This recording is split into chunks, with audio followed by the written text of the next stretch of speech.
नमस्कार, बहुत स्वागत है आप सभी का। आपके साथ मैं पल्लवी रविंद्र सिंह। 8वें वेतन आयोग को लेकर देश भर के सरकारी कर्मचारियों और पेंशनर्स के बीच सबसे बड़ी बहस एक बार फिर से पुरानी पेंशन बनाम एनपीएस को लेकर के तेज हो गई है।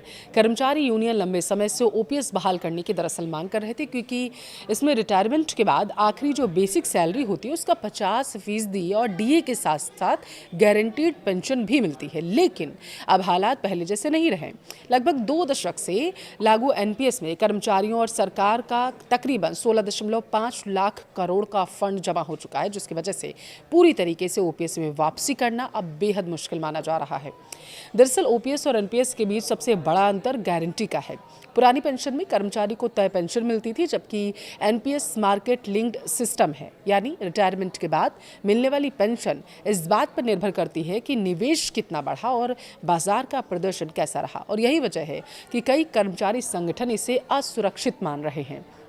All India NPS employees federation ने 8th पे कमीशन को दिए अपने मेमोरेंडम में साफ तौर पर कहा है कि एनपीएस के तहत कुछ कर्मचारियों को सिर्फ 200 से 2000 तक पेंशन मिल रही है, जो भविष्य के लिए चिंता का विषय है। हालांकि अब खुद कर्मचारी संगठन भी मानने लगा है कि ओपीएस को पूरी तरीके से वापस लाना आसान नहीं होगा।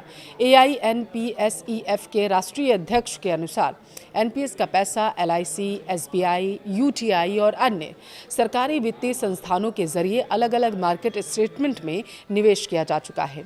अगर अचानक यह पैसा निकाला जाता है तो न केवल निवेश इससे प्रभावित होगा, बल्कि वित्तीय बाजारों में भी इसका बड़ा झटका लग सकता है। देखिए, आज एनपीएस सिर्फ पेंशन स्कीम नहीं रह गई है, बल्कि भारतीय वित्तीय बाजार का एक बड़ा हिस्सा बन चुका है। कर्मचारियों के वेतन से हर महीने 10% योगदान और सरकार की ओर से 14% से लेकर यूपीएस में 18.5% तक का योगदान बाजार में जाता है। अनुमान है कि हर महीने 12,000 करोड़ से ज़्यादा का निवेश एनपीएस के जरिए मार्केट में होता है। ऐसे में अगर एनपीएस खत्म कर दिया गया तो मार्केट लिक्विडिटी और वित्तीय संस्थानों पर इसका असर साफ तौर पर देखने को मिलेगा।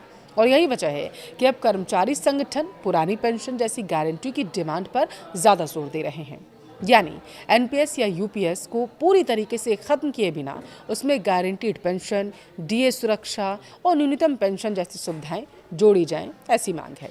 अब यूनियन का कहना है कि अगर सरकार 18.5% तक का योगदान दे रही है तो उसी ढांचे में ओपीएस जैसा सुरक्षा कवच आखिर क्यों नहीं बनाया जा सकता। देखिए, 8th पे कमीशन अब धीरे धीरे सक्रिय चरण में पहुंच चुका है। देश भर में कर्मचारी संगठनों से सुझाव भी लिए जा रहे हैं। 22 से 23 जून 2026 को आयोग लखनऊ में भी एक अहम बैठक करने वाला है, जहां पेंशन, फिटमेंट फैक्टर और डीए जैसे मुद्दों पर चर्चा होगी, ऐसी संभावना है। आने वाले समय में यह बहस सिर्फ ओपीएस और एनपीएस तक सीमित नहीं रहेगी, बल्कि यह तय करेगी कि भारत भविष्य में ऐसा हाइब्रिड पेंशन मॉडल बना पाएगा या नहीं, जो कर्मचारियों को सुरक्षा दे, सरकार पर वित्तीय बोझ भी कंट्रोल में रखे।